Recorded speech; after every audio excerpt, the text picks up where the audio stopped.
सारा खेल शरीर के भीतर छुपे मन का है। मन के हारे हार है और मन के जीते जीत है। इस मन को काबू में करने के लिए गौतम बुद्ध एक प्राचीन रहस्य बताते हैं।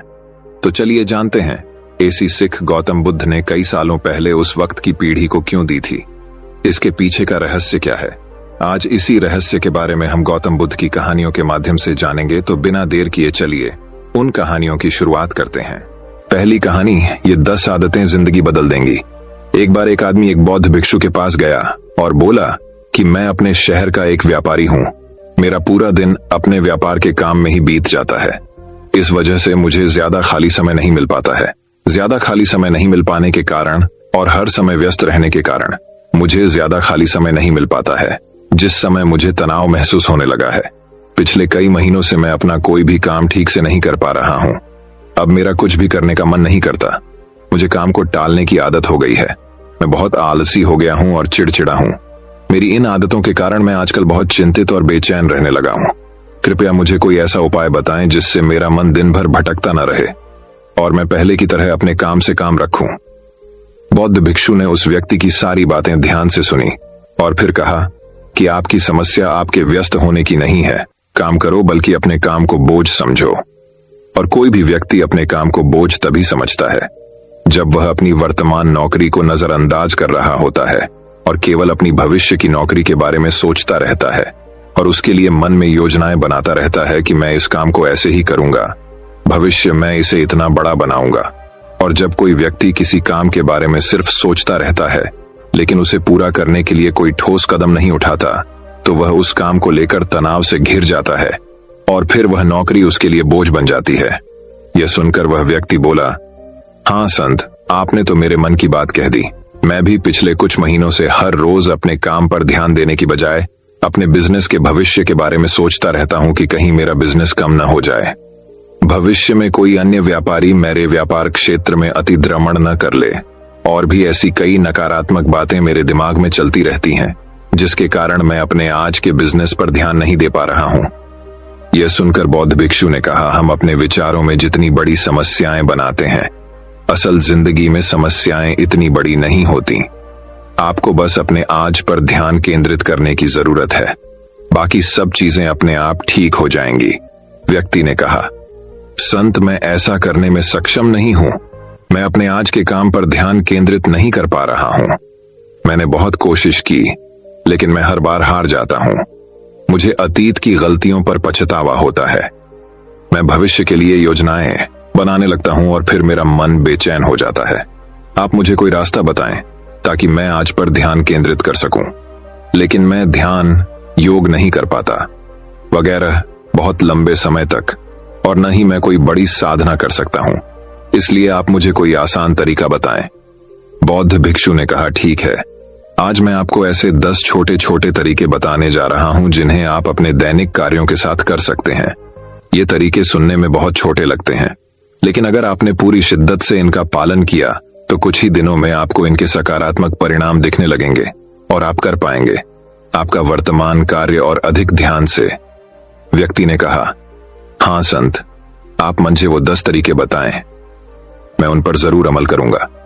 बौद्ध भिक्षु कहने लगे, पहला तरीका है मन लगाकर खाना खाना। ज्यादातर लोग खाते समय खाने पर ध्यान नहीं देते, बल्कि उनका ध्यान बातचीत करने पर होना चाहिए। कोई पुरानी सोच में खोया हुआ है या किसी देखने वाली चीज में खोया हुआ है, जिसके कारण खाना खाते समय भी उनका मन बेचैन रहता है, जबकि हमें खाने की थाली में उसकी खुशबू आती है कि थाली में क्या खाना परोसा गया है, खाना कैसा दिखता है। इन सभी का ध्यान पूर्वक निरीक्षण करना चाहिए और जो भोजन बनाता है और जो उस भोजन को उगाता है, उन्हें मन में धन्यवाद देना चाहिए। हमें हर निवाले के साथ भोजन के स्वाद का आनंद लेना चाहिए, न कि केवल पहले निवाले के लिए।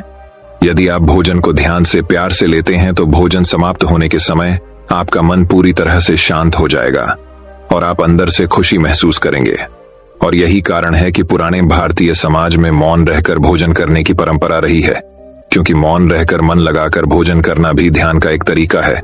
और सिर्फ खाना खाते समय ही नहीं, बल्कि आप रोजमर्रा के काम जैसे चलना, नहाना, साफ सफाई आदि भी ध्यान से करेंगे तो आप पूरे दिन खुशियों और अनंतता से भरे रहेंगे। बौद्ध भिक्षु ने कहा, दूसरा तरीका यह है कि आप अपनी सांसों पर ध्यान दें।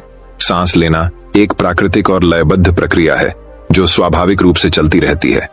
जब हम अपनी सांसों पर ध्यान देते हैं तो यह हमें मन से शरीर की ओर ले जाती है। परिणाम स्वरूप हम अपने विचारों के भ्रम, भय और चिंता से मुक्त हो जाते हैं और इसे आप किसी भी समय कर सकते हैं। बुद्ध द्वारा बताई गई ध्यान की विधि में बताया गया है कि अपनी आने और जाने वाली सांसों पर ध्यान केंद्रित करें। जब भी आप तनावग्रस्त हों या खुद को विचारों में उलझा हुआ पाएं, तो तुरंत अपना ध्यान अपनी आती और जाती सांसों पर केंद्रित करें। कुछ क्षण बाद में आप महसूस करेंगे कि आप शांत हो गए हैं, आपका सारा भ्रम, आपका सारा तनाव दूर हो गया है। और यदि आप लंबे समय तक अपनी सांस रोकते हैं तो ध्यान केंद्रित करने की आदत डालें।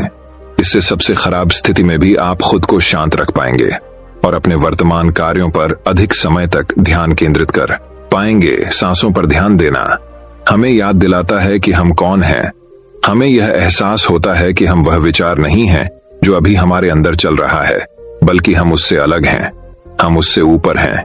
दोस्तों, हमको कोई नहीं सकता, सिर्फ अपनी सांसों पर ध्यान देने से बहुत कुछ पता चल सकता है। नए आयाम हमारे पूर्वजों ने सिर्फ अपनी सांसों को कैसे नियंत्रित किया जाए इस पर बहुत काम किया। ऐसे काम कर सकते हैं जो सामान्य मानव जीवन से परे हैं, जबकि हम अपनी सांसों पर ध्यान देकर खुद को ऐसी स्थिति में ला सकते हैं जिससे जीवन में कोई भी उतार चढ़ाव हमें परेशान नहीं कर से। बौद्ध भिक्षु ने उस व्यक्ति से कहा, तीसरा तरीका है अपनी इंद्रियों से जुड़ना। हमारे पास 5 इंद्रियां हैं, नाक, त्वचा, जीभ, कान और आंख हमारे शरीर के प्रवेश द्वार हैं। लेकिन जब हम विचारों में खो जाते हैं तब हम अपनी इंद्रियों को महसूस नहीं कर पाते। हमारे आसपास क्या हो रहा है, गंध कैसी है, क्या आवाजें आ रही हैं। जब तक ये सभी चीजें इतनी मजबूत न हो जाएं कि हमारा ध्यान अपनी ओर खींच लें, हम बस बेहोशी में जीते रहते हैं। इसलिए अपने आसपास की चीजों को बहुत ध्यान से देखने की आदत डालें।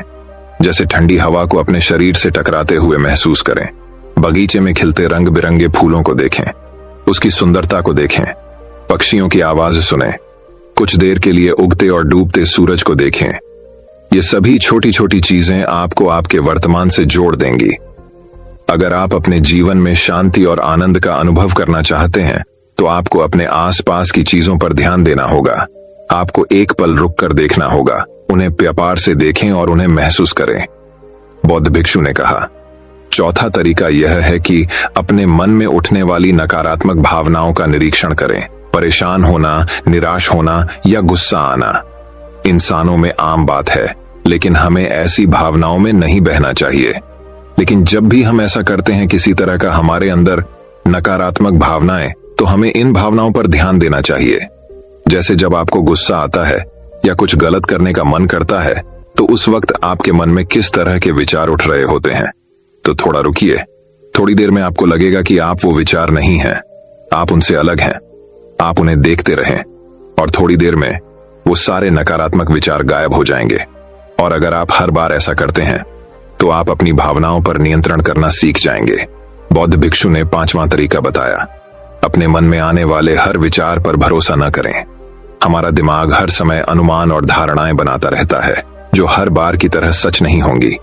किसी व्यक्ति से मिलते हैं या कुछ नया देखते हैं तो तुरंत हमारा दिमाग उसके बारे में पूर्व धारणाएं बनाना शुरू कर देता है और फिर वह वस्तु या व्यक्ति उसे अच्छा या बुरा बनाकर हमारे सामने प्रस्तुत कर देगा और फिर हम अपने विचारों को सत्य मान लेते हैं और उस व्यक्ति या वस्तु को वैसा ही कहने लगते हैं।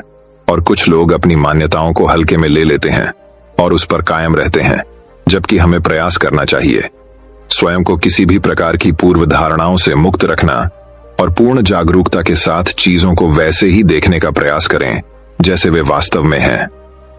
हमें अच्छाई और बुराई का आवरण नहीं ओढ़ना चाहिए।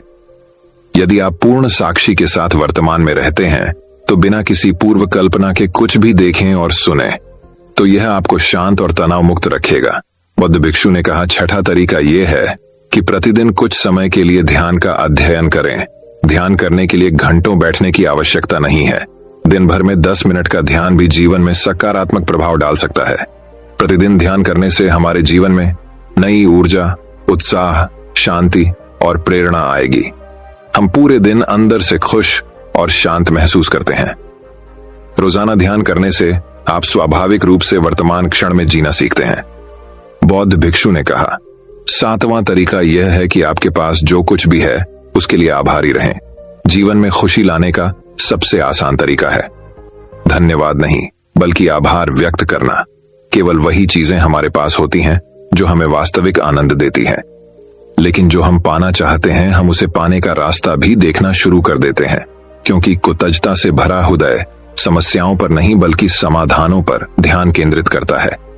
आपके पास जो कुछ भी है उसके लिए अदृश्य सार्वभौमिक शक्ति को धन्यवाद देने से आपका जीवन जादुई रूप से बदल सकता है। आपको यह सोचना चाहिए कि आप कितने भाग्यशाली हैं कि आपके पास एक निश्चित चीज है। उदाहरण के लिए आपके पास है एक वंशानुगत व्यवसाय, और हम नहीं जानते कि ऐसे कितने लोग हैं जो आपके जैसा व्यवसाय करना पसंद करेंगे, लेकिन उनके पास नहीं है। इसके अलावा आपको इसके लिए आभारी होना होगा कि आपकी थाली में भोजन है, जबकि दुनिया में लाखों लोग भूख से मरते हैं। साधु ने कहा, बौद्ध भिक्षु ने कहा। आठवां तरीका यह है कि किसी दूसरे व्यक्ति से बात करते समय उसकी बात ध्यान से सुने बिना यह सोचे कि हमें उससे क्या कहना है या उसे कैसे जवाब देना है। आपको सामने वाले व्यक्ति की बात ध्यान से सुननी चाहिए। आपको सामने वाले से बात करनी है ना कि उसे जवाब देना है। लेकिन जब आप किसी से बात करते हैं तो उसकी भावनाओं को समझने के लिए अपने कानों, दिल और आत्मा से उसकी बात सुनें और समझें।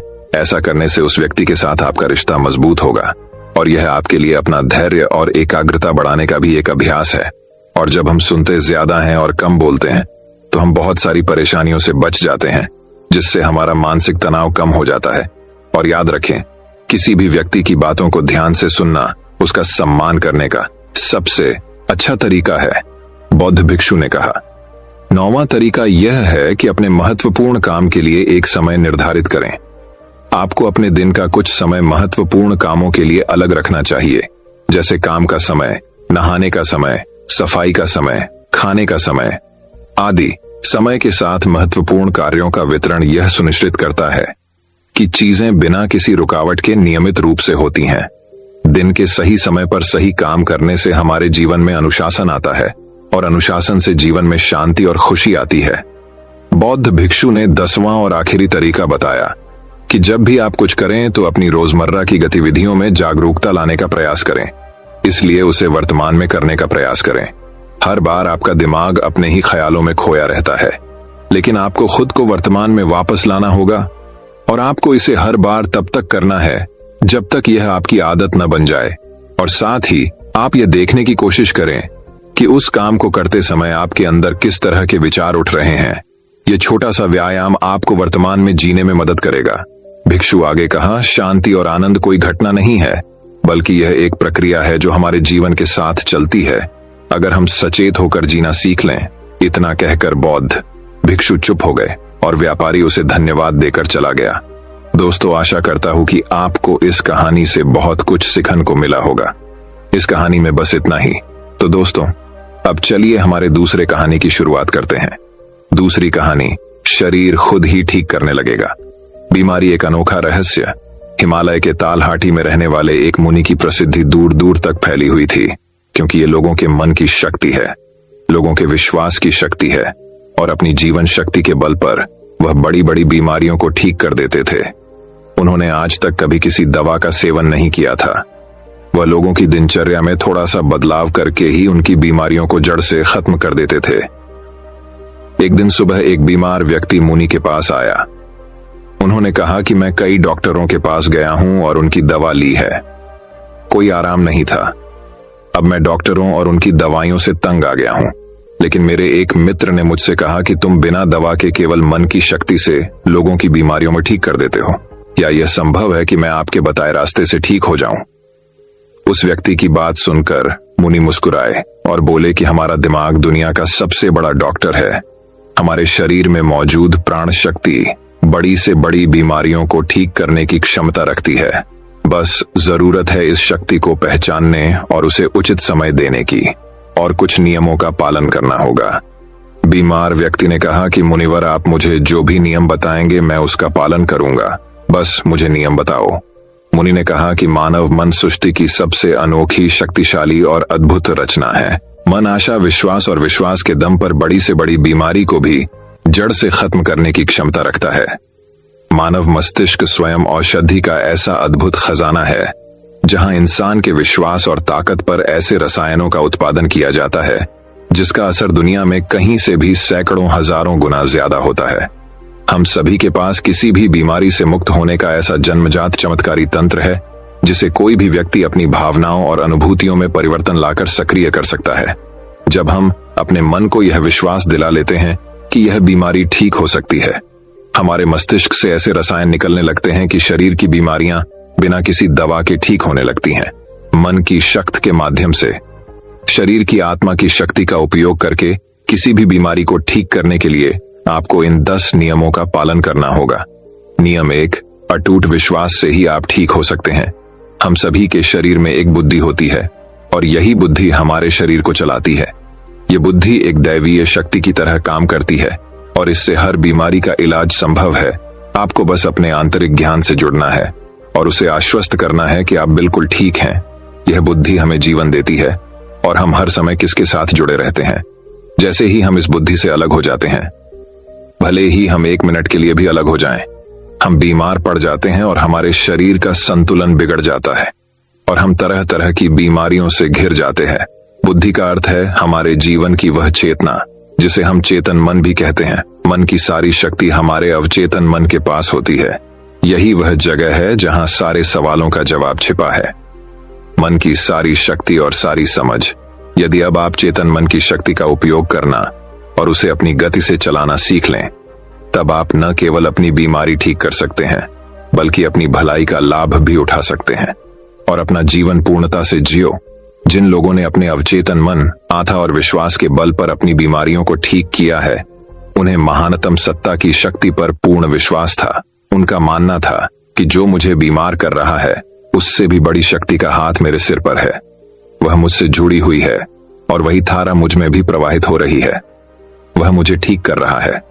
जब भी आप किसी शक्ति पर अटूट विश्वास रखते हैं और उसके प्रति सकारात्मक दृष्टिकोण रखते हैं, तो आप हमारे दिमाग के औषधालय को सक्रिय कर देते हैं। बीमारी को ठीक करने के लिए जिस भी रसायन की आवश्यकता होती है, हमारे अवचेतन मन में उस रसायन को बनाने की शक्ति होती है और ये रसायन इस तरह से बनाए जाते हैं कि ये हमारी शरीर व्यवस्था को मजबूत बनाते हैं, हमारी रोगों से लड़ने की क्षमता को मजबूत करता है, जीवन शक्ति को पुष्ट करता है।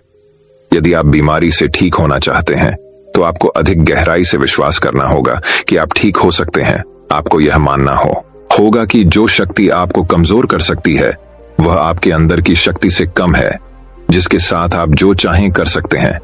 ठीक करने की शक्ति उस शक्ति से अधिक होती है जो ठीक कर सकती है। नियम 2, मन को शांत रखना शुरू करें। न्यान्व बीमारियां क्रोध या भय के कारण होती हैं और भय से क्रोध भी उत्पन्न होता है। आपको यह समझना होगा कि हमारी परेशानियों का कारण तनाव और नकारात्मक विचार हैं। लगातार तनाव शरीर में असंतुलन पैदा करता है और शरीर का यह असंतुलन कई बीमारियों को जन्म दे सकता है। लोग हर दिन खुद को डराते हैं। उदाहरण के तौर पर अगर किसी को घर आने में देर हो जाए तो हम सोचने लगते हैं कि कुछ हो गया है, क्या उसका कोई एक्सीडेंट हुआ था। जब भी लोग खाली बैठे होते हैं तो वे देखते हैं कि उनके जीवन में क्या बुरा है। वह हमेशा किसी न किसी बात को लेकर तनाव में रहता है, जैसे कि हम शादी कब करेंगे, मुझे नहीं पता कि मुझे नौकरी कब मिलेगी, मुझे नहीं पता कि मेरा घर कब बनेगा, मैं ये नहीं जानता, मैं वो नहीं जानता। वो लोग इन सब बातों को सोचकर भी डरते हैं और विश्वास करते रहें। लेकिन समस्या यह है कि अवचेतन मन कल्पना और वास्तविकता के बीच अंतर नहीं जानता है। जब हम इस तरह नकारात्मक विचार बनाते हैं तो हमारा अवचेतन मन उसे सच मानने लगता है और उसे ऐसा लगता है कि सचमुच उसके ऊपर एक अचूक तलवार लटक रही है जो उनकी सेहत, रिश्ते और जिंदगी कभी भी बर्बाद कर सकता है। और इसी तरह हमारा अवचेतन मन हमेशा डरा हुआ रहता है, जो शरीर के अंदर ऐसे नकारात्मक रसायन पैदा करता है जो गंभीर बीमारियों का कारण बनते हैं। अब इसका समाधान क्या है? इसका समाधान यह है कि आप अपने बारे में नकारात्मक कहानियां बनाना बंद कर दें और समस्या को हल करने पर काम करना शुरू करें। इसके अलावा मन को शांत करने का एक बहुत ही कारगर उपाय है। मन से सारी गंदी बातें निकालने के लिए कैसे करें? मन में जो भी नकारात्मक विचार हों, गुस्सा, दर्द, चिड़चिड़ापन, पिछली बुरी घटनाएं, जो विचार आपको परेशान करते हैं, उन्हें एक कागज के टुकड़े पर लिख लें।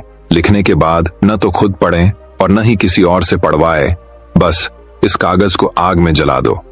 हमारे दिमाग तक एक ही संदेश पहुंचता है कि हमारे नकारात्मक विचार ऐसे कागज पर निकले हैं, और जब वे जल जाएंगे तो यह आपको मन की अविश्वसनीय शांति देगा और कोई भी बीमारी सुंदर शांत शरीर में नहीं रह सकती।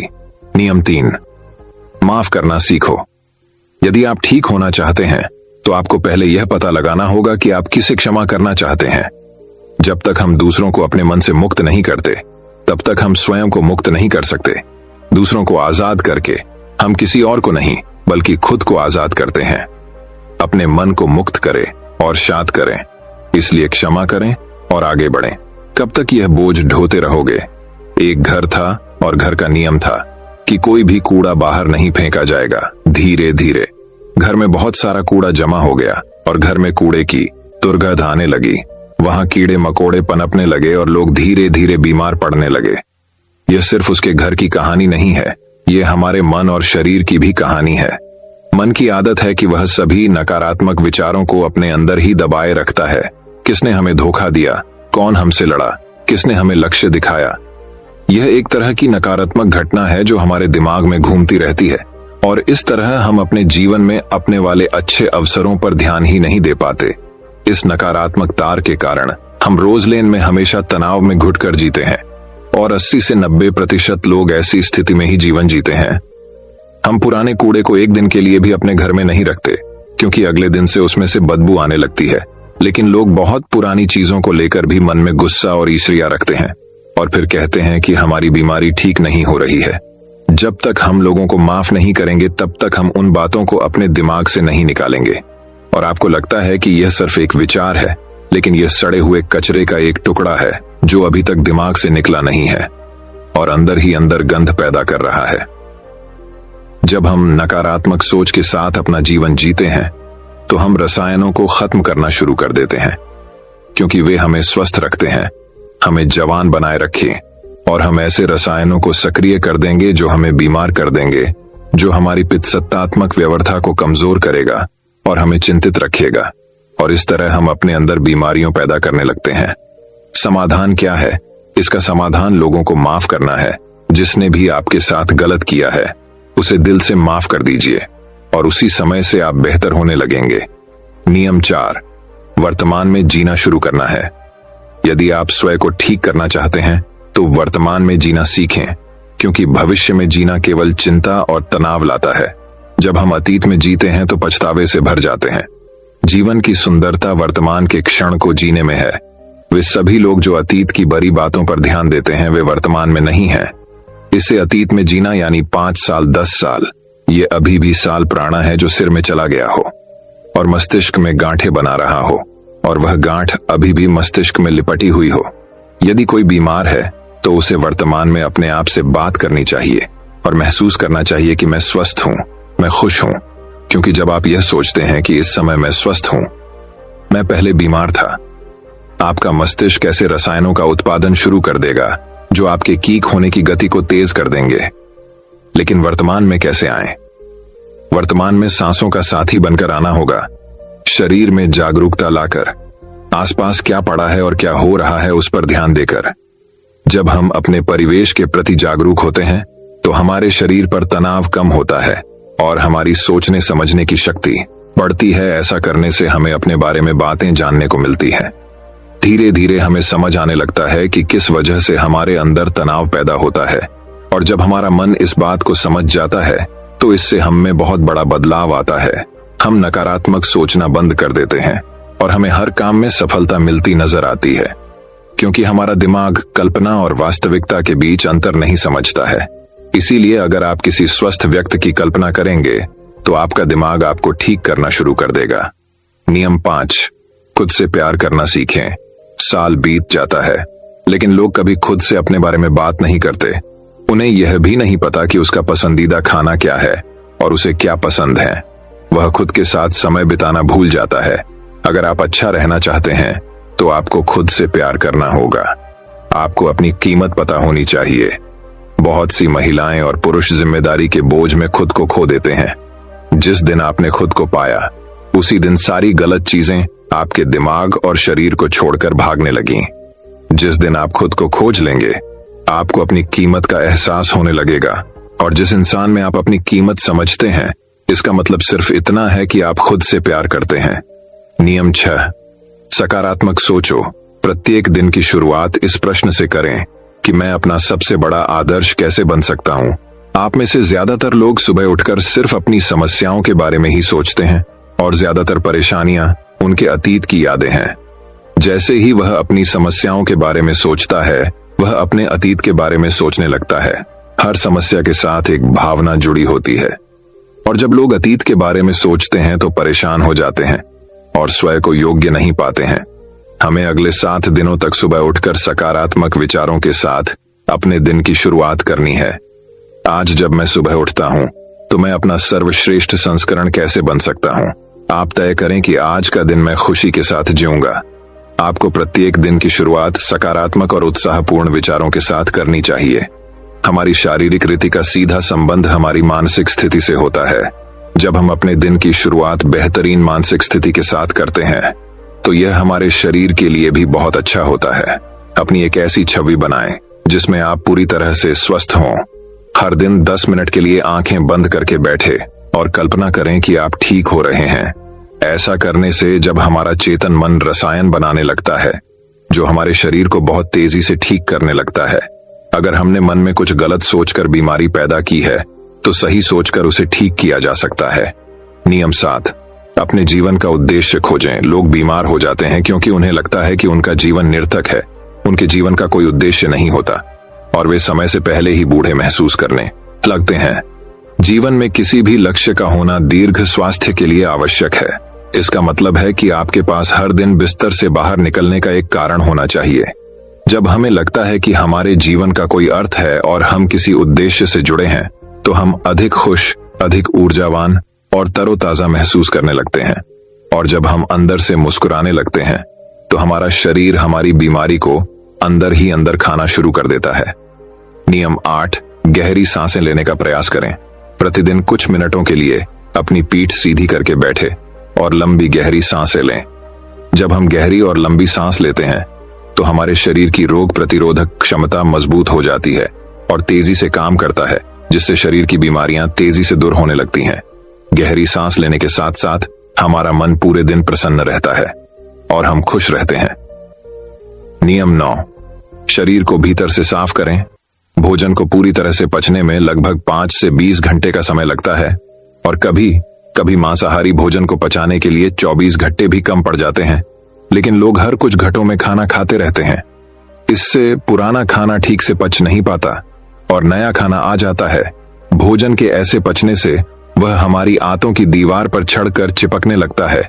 यह सड़ा हुआ भोजन हमारे रक्त के माध्यम से पूरे शरीर में घूमता रहता है और विभिन्न बीमारियों का कारण बनता है।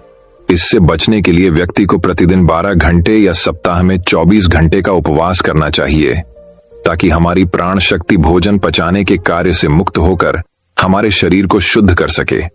जिसका शरीर अंदर से साफ है उसे कोई बीमारी नहीं हो सकती। नियम 10, ब्रह्मांड की शक्ति को धन्यवाद दें। आपके पास जो कुछ भी है, अच्छा स्वास्थ्य, अच्छा घर, अच्छी संपत्ति, उसके लिए ब्रह्मांड को धन्यवाद दें। ब्रह्मांड और लोगों के प्रति आभारी होना हमें अंदर से पूर्णता का एहसास कराता है। खुश और संतुष्ट रहें, और आभार व्यक्त करना हमें अंदर से बाहर तक बदल देता है।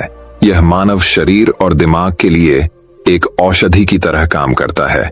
एक आशावादी और आभारी व्यक्ति के बीमार होने की संभावना दूसरों की तुलना में कम होती है, और अगर वह किसी कारण बीमार पड़ जाए तो उसके ठीक होने की गति बहुत तेज होती है।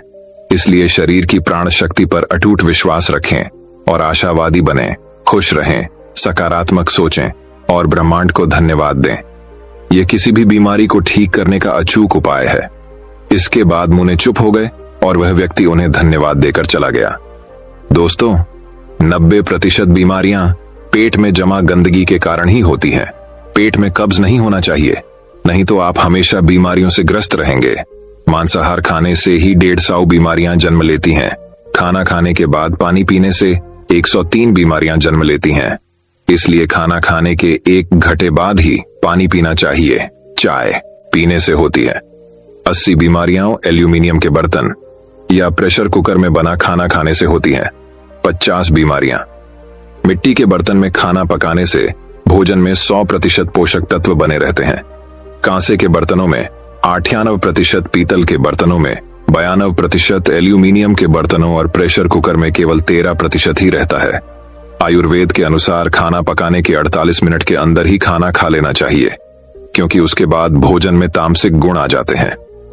12 घंटे के बाद यह जानवरों के खाने लायक भी नहीं रहता। सेंधा नमक खाने के लिए सर्वोत्तम है, तो काला नमक और सफेद नमक जहर के समान है। सरसों, मूंगफली, नारियल, सूरजमुखी का तेल और देसी घी जरूर खाना चाहिए।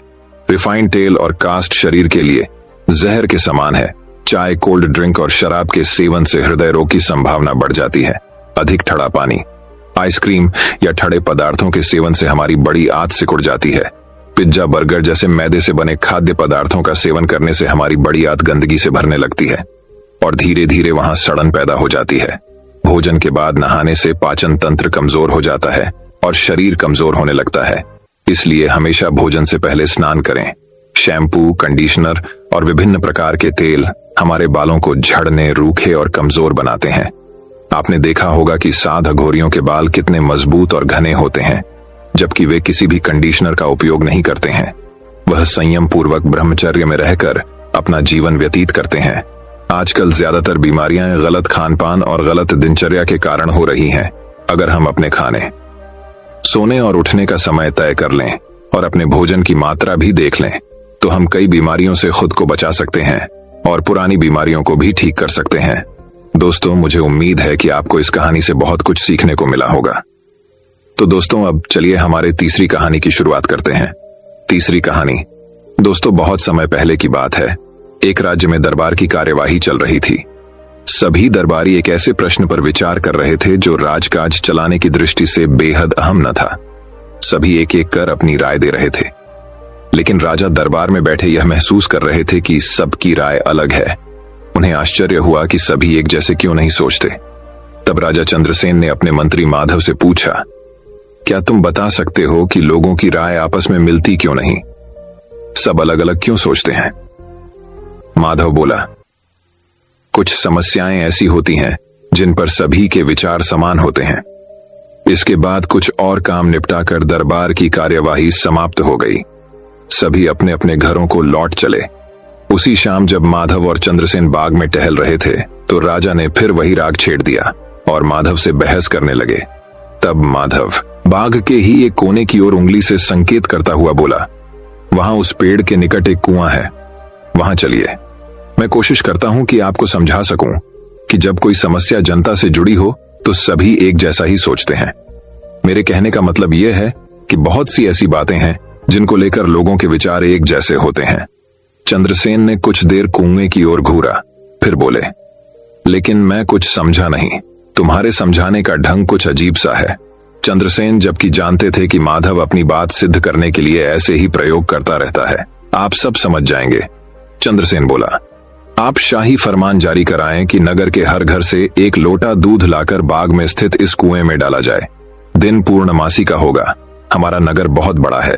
यदि हर घर से 1 लोटा दूध इस कुएं में पड़ेगा तो यह दूध से भर जाएगा। माधव की यह बात सुन चंद्रसेन ठाका लगाकर हंस पड़े। फिर भी उन्होंने माधव के कहेनुसार फरमान जारी कर दिया। शहर भर में मुनादी करवा दी गई कि आने वाली पूर्णमासी के दिन हर घर से 1 लोटा दूध लाकर शाही बाग के कुएं में डाला जाए। जो ऐसा नहीं करेगा उसे सजा मिलेगी। पूर्णमासी के दिन बाग के बाहर लोगों की कतार लग गई। इस बात का विशेष ध्यान रखा जा रहा था कि हर घर से कोई न कोई वहां जरूर आए। सभी के हाथों में भरे हुए पात्र दिखाई दे रहे थे। राजा चंद्रसेन और माधव दूर बैठे यह सब देख रहे थे और एक दूसरे को देख मुस्कुरा रहे थे। सांझ ढलने से पहले कुएं में दूध डालने का काम पूरा हो गया। हर घर से दूध लाकर कुएं में डाला गया था। जब सभी वहां से चले गए तो चंद्रसेन व माधव ने कुएं के निकट जाकर अंदर झांका। कुआं मुंडेर तक भरा हुआ था, लेकिन यह देख चंद्रसेन को बेहद हैरानी हुई कि कुएं में दूध नहीं, पानी भरा हुआ था। दूध का तो कहीं नामो निशान तक न था। हैरानी भरी निगाहों से चंद्रसेन ने माधव की ओर देखते हुए पूछा, ऐसा क्यों हुआ? शाही फरमान तो कुएं में दूध डालने का जारी हुआ था। ये पानी कहां से आया? लोगों ने दूध क्यों नहीं डाला? माधव एक जोरदार ठहाका लगाता हुआ बोला, यही तो मैं सिद्ध करना चाहता था। मैंने कहा था आपसे कि बहुत सी ऐसी बातें होती हैं जिस पर लोग एक जैसा सोचते हैं, और यह भी एक ऐसा ही मौका था। लोग कीमती दूध बर्बाद करने को तैयार न थे। वे जानते थे कि कुएं में दूध डालना व्यर्थ है, इससे उन्हें कुछ मिलने वाला नहीं था। इसलिए यह सोचकर कि किसी को क्या पता चलेगा, सभी पानी से भरे बर्तन ले आए और कुएं में उड़ेल दिए। नतीजा, दूध के बजाय पानी से भर गया। कुआं माधव की यह चंद्रसेन देख अकबर ने उसकी पीठ थपथपाई। माधव ने सिद्ध कर दिखाया था कि हर व्यक्ति की लोग सब कार्य में अपना फायदा ही देखते हैं। दोस्तों, वही एक और कहानी की शुरुआत कुछ इस प्रकार होती है। दोस्तों, बहुत समय पहले की बात है। एक दिन एक कवि धनी आदमी से मिलने गया और उसे कई सुंदर कविताएं इस उम्मीद के साथ सुनाई कि शायद वह धनवान खुश होकर कुछ इनाम जरूर देगा। लेकिन वह धनवान भी महाकंजूस था। बोला, तुम्हारी कविताएं सुनकर दिल खुश हो गया। तुम कल फिर आना, मैं तुम्हें खुश कर दूंगा। कल शायद अच्छा इनाम मिलेगा। ऐसी कल्पना करता हुआ वह कवि घर पहुंचा और सो गया। अगले दिन वह फिर उस धनवान की हवेली में जा पहुंचा। धनवान बोला, सुनो कवि महाशय, जैसे तुमने मुझे अपनी कविताएं सुनाकर खुश किया था, उसी तरह मैं भी तुमको बुलाकर खुश हूं। तुमने मुझे कल कुछ भी नहीं दिया, इसलिए मैं भी कुछ नहीं दे रहा। हिसाब बराबर हो गया। कवि बेहद निराश हो गया। उसने अपनी बात एक मित्र को कह सुनाई और उस मित्र ने माधव को बता दिया। सुनकर माधव बोला, अब जैसा मैं कहता हूं वैसा करो। तुम उस धनवान से मित्रता करके उसे खाने पर अपने घर बुलाओ। हाँ, अपने कवि मित्र को भी बुलाना मत भूलना। मैं तो खैर वहां मौजूद रहूंगा ही। कुछ दिनों बाद माधव की योजनानुसार कवि के मित्र के घर दोपहर को भोज का कार्यक्रम तय हो गया। नियत समय पर वह धनवान भी आ पहुंचा। उस समय माधव, कवि और कुछ अन्य मित्र बातचीत में मशगूल थे। समय गुजरता जा रहा था, लेकिन खाने पीने का कहीं कोई नामो निशान न था। वे लोग पहले की तरह बातचीत में व्यस्त थे। धनवान की बेचैनी बढ़ती जा रही थी। जब उसे रहा न गया तो बोल ही पड़ा, भोजन का समय तो कब का हो चुका, क्या हम यहाँ खाने पर नहीं आए हैं? खाना? कैसा खाना? माधव ने पूछा। धनवान को अब गुस्सा आ गया। क्या मतलब है तुम्हारा? क्या तुमने मुझे यहाँ खाने पर नहीं बुलाया है? माधव ने जवाब दिया, खाने का कोई निमंत्रण नहीं था। यह तो आपको खुश करने के लिए खाने पर आने को कहा गया था। धनवान व्यक्ति का पारा 7वें आसमान पर चढ़ गया। क्रोधित स्वर में बोला, यह सब क्या है? इस तरह किसी इज्जतदार आदमी को बेइज्जत करना ठीक है क्या? तुमने मुझसे धोखा किया है। अब माधव हंसता हुआ बोला, यदि मैं कहूं कि इसमें कुछ भी गलत नहीं तो तुमने इस कवि से यही कहकर धोखा किया था ना कि कल आना, सो मैंने भी कुछ ऐसा ही किया। तुम जैसे लोगों के साथ ऐसा ही व्यवहार होना चाहिए। धनवान को अब अपनी गलती का आभास हुआ और उसने कवि को अच्छा इनाम देकर वहां से विदा ली। वहां मौजूद सभी माधव को प्रशंसा भरी नजरों से देखने लगे। दोस्तों, इस कहानी से हमें यह सीख मिलती है कि जैसा आप लोगों के साथ करते हो वैसा ही आपको भी प्राप्त होता है। इसलिए सब लोगों के साथ अच्छा बर्ताव करना, यही आपको सब लोगों में आकर्षित व्यक्ति बनाता है। दोस्तों, मैं उम्मीद करता हूं कि यह कहानी सुनने से आपके जीवन में अच्छे बदलाव आए होंगे। आपको इस वीडियो से क्या सीखने मिला ये कमेंट करके जरूर बताएं और अपने परिवार, दोस्तों या आपके करीबी इंसान के साथ ये कहानी शेयर करके उन्हें भी इस ज्ञान से परिचित करवाएं। बाकी अगर आपको ये वीडियो दिल से अच्छी लगी हो तभी इस वीडियो को लाइक कर देना, और आपने अब तक इस चैनल को सब्सक्राइब न किया हो तो चैनल को सब्सक्राइब भी जरूर कर देना। आपका हर शुभ हो और खुशियों से आपका जीवन भरा रहे। धन्यवाद। नमो बुद्धाय।